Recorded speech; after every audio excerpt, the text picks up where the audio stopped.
Good morning student. इससे पहले वाले टॉपिक में आप लोगों ने ह्यूमन आई के बारे में पढ़ा था। जून क्लासेस में मैंने आपको ह्यूमन आई वाला टॉपिक करवाया भी था और आई थिंक आप लोगों को वो ध्यान भी होगा। उसके बाद भी उसके कुछ फंक्शंस थे, उनमें किसी को प्रॉब्लम आए तो वो एक बार मुझसे ना कनेक्ट कर लेना, प्रॉब्लम सॉल्व हो जाएगी। ह्यूमन आई के बाद क्या आता है, हमारा आता है टॉपिक ह्यूमन आई के बाद why we have two eyes। हमारी दो आंखें क्यों होती हैं, एक आंख से हमारा काम क्यों नहीं चल सकता, ये हमारा टॉपिक है। आप लोगों ने देखा होगा कि जो हमारा नोज होता है उसके इस साइड में इस साइड ये हमारी क्या होती हैं, आईज होती हैं। ओके, यदि हमारी एक आईज हो तो क्या होता, और हमारी दो आईज हैं तो हमें क्या इसका बेनिफिट मिलता है। मतलब कुल मिला के दो आंखें होने का बेनिफिट जो है उसकी आज हमें थोड़ी टॉपिक में चर्चा करनी है। ओके, यदि हम एक आंख से देखें तो क्या प्रॉब्लम आती है और दोनों से देखें तो क्या प्रॉब्लम नहीं आती हमें, मतलब कौन सी प्रॉब्लम सॉल्व हो जाती है। तो यदि हम एक आंख से देखते हैं तो हम किसी भी ऑब्जेक्ट को टू डायमेंशनल देख पाएंगे।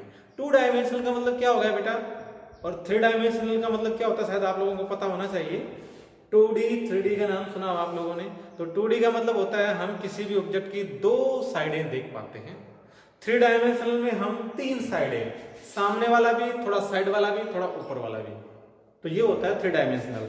मैं आपको बताऊं, यदि ये एक डस्टर है, इसकी ये साइड और ये साइड यदि हम एक साथ देख पाए तो उसे बोलते हैं थ्री डायमेंशनल। तो यदि हमारा एक आंख होती तो हम केवल टू डायमेंशनल देख पाते हैं, और दो आंखें हैं तो हम थ्री डायमेंशनल देख पाएंगे। यदि हमारी एक आंख है, देखो, यदि हमारी एक आंख है तो हम देख पाते 150 डिग्री पे, और यदि हमारी दो आंखें हैं तो 150 ये देख पाते। इट मीन्स ये हो गया कि हम 180 डिग्री देख पाते हैं दो आंखें होने से। एक आंख से देखते हैं इतना, दूसरी आंख, दोनों आंखें यूज करते हैं तो हम 10% ज्यादा देख पाते हैं। क्लियर? दो बेनिफिट मैंने आप लोगों को बताए हैं, ध्यान हो गया होगा।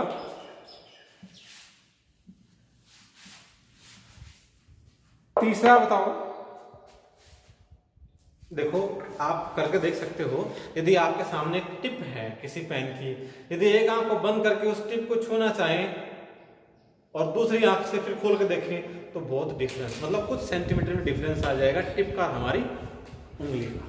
तो पहला टॉपिक हमारा ये था कि हमारी दो आंखें क्यों होती हैं। क्यों होती है बेटा, हम थ्री डायमेंशन देख पाते हैं, वाइड एरिया कवर कर पाते हैं, डिम लाइट में भी इजिली हम ऑब्जेक्ट को डिस्टिंग्विश कर पाते हैं। ये तीन बेनिफिट है हमारी दो आंखें होने का। दूसरा वाला टॉपिक हमारा है persistence of vision. Resistance of vision, PERSISTANCE, resistance of vision. Resistance of vision में क्या होता है,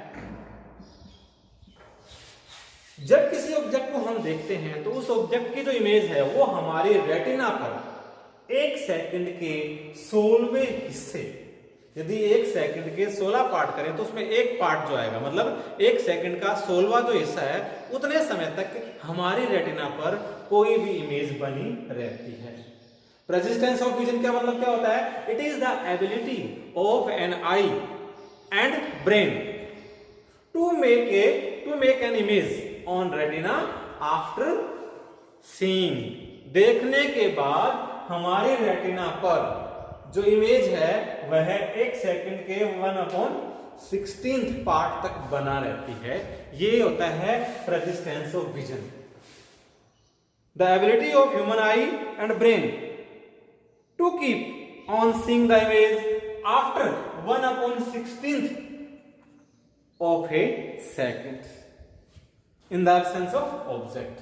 मान लो मैंने बोर्ड को देख लिया, बोर्ड को देख के मैं ऐसे मुंह घुमाऊं तो 1 सेकंड का जो सोलो हिस्सा है उतने समय के लिए मेरी रेटिना पर इस बोर्ड की इमेज बनी रहेगी, उसके बाद वह डिसअपीयर हो जाती है।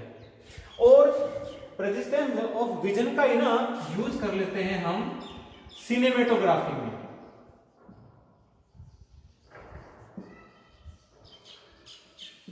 आप लोगों ने देखा होगा जब हम किसी मूवी को देखते हैं किसी थिएटर में, तो वहां पर आपको सारे के सारे जो कैरेक्टर जो होते हैं वो मूवेबल होते हैं, चलते हुए दिखते हैं। जबकि जिस चीज में ये सब होता है, जिस रील में ये लगे होते हैं, वहां पर तो कोई भी एक्टर नहीं होता, न कोई हीरोइन होती है जो लाइव फॉर्म में हो। जबकि उसी चीज को जब हम स्क्रीन पर देखते हैं तो सब हमें मूवेबल दिखता है। तो करते क्या है, एक इल्यूजन का यूज कर लेते हैं। इल्यूजन का मतलब भ्रम। हमारे रेटिना पर 1/16 time of a second image बनती है। सिनेमेटोग्राफी में क्या करते हैं, एक जो पोज होता है उसके 14 क्या कर लेते हैं, पार्ट कर लेते हैं। 14 पार्ट का मतलब होता है उसकी 24 फ्रेम बना लेते हैं।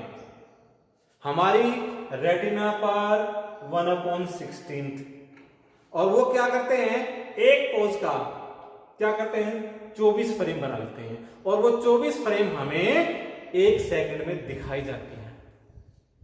1 सेकंड के 24वें हिस्से में जो फ्रेम बनती है वो हमें दिखाई जाती है। तो हमारी रेटिना में जो बनती है उससे वो फास्ट बनती है, और फास्ट बनती है तो हमें उसमें हर चीज चलती हुई दिखती है, मूवेबल दिखती है। तो यह है रेजिस्टेंस ऑफ विजन। तीसरा वाला टॉपिक जो है आपका वो है पावर ऑफ अकोमोडेशन। खाली इसको अकोमोडेशन भी आप बोल सकते हो, बट एग्जाम में क्वेश्चन जो है वो पावर के नाम से आता है कि पावर ऑफ अकोमोडेशन क्या होता है। पावर ऑफ अकोमोडेशन का मतलब ये होता है, यह हमारा जो आई लेंस है उसकी ऐसी एबिलिटी होती है कि वह क्या कर सकता है, किसी दूर के ऑब्जेक्ट की इमेज भी और नजदीक के ऑब्जेक्ट की इमेज भी रेटिना पर क्या बनाता है, क्लियरली बनाता है।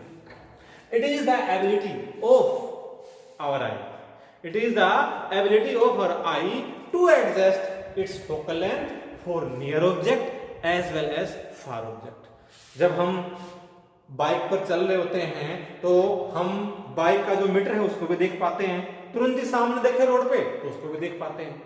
तो ये काम करता कौन है, ये हमारी जो आईज होती है उसकी जो फोकल लेंथ होती है, एक्चुअली वो क्या करती है, अपने आप एडजस्ट कर लेती है। और इसको एडजस्ट करना को ही क्या बोलते हैं, हम पावर ऑफ अकोमोडेशन बोलते हैं। क्लियर।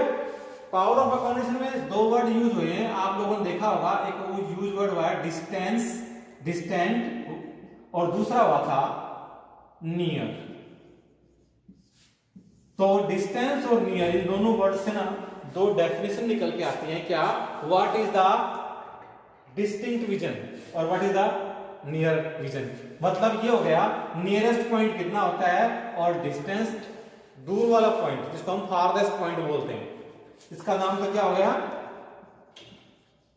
फारदेस्ट पॉइंट, और इसका हो गया नियरेस्ट पॉइंट। ये नियरेस्ट पॉइंट और फारदेस्ट पॉइंट क्या होते हैं, नियरेस्ट पॉइंट तो वो पॉइंट होता है जहां तक हमारी आईज जो है विदाउट एनी स्ट्रेन क्लियरली देख पाती है। मतलब आंखों में कोई जोर ना पड़े देखने में, वहां तक यदि हमारी आंखें क्लियरली देख पाती हैं तो वह नियरेस्ट पॉइंट होता है। और नियरेस्ट पॉइंट जो है वो एक अडल्ट का 25 सेंटीमीटर होता है, एक बच्चे का 7 सेंटीमीटर होता है, और यदि हम बात करें 55 एज वाले का तो उसका 100 सेंटीमीटर होता है। मतलब ये चेंज हो जाता है, बट एक क्लियर सा जो है ना फंडा वो 25 सेंटीमीटर का लेना होगा। अब बात करते हैं फारदेस्ट पॉइंट। फारदेस्ट पॉइंट कौन सा होता है, it is the farthest point at which our eye can see clearly without any strain। और farthest point कितना होता है नहीं पता बेटा। कोई आदमी दूर पेड़ को देख सकता है, और कई बार हम ऊपर एरोप्लेन को भी देख पाते हैं, सैटेलाइट को भी देख पाते हैं, तो ये तो कोई क्लियर तो है नहीं कितना होता है। तो यह होता है बेटा कितना, इनफिनिटी। फारदेस्ट पॉइंट होता है इनफिनिटी और नियरेस्ट पॉइंट होता है 25 सेंटीमीटर। ओके, ये वाले पॉइंट जो है आप लोग पढ़ना, लिख नहीं पाओ तो मैं डेफिनेशन आपको दोबारा बताऊंगा। Okay, thank you.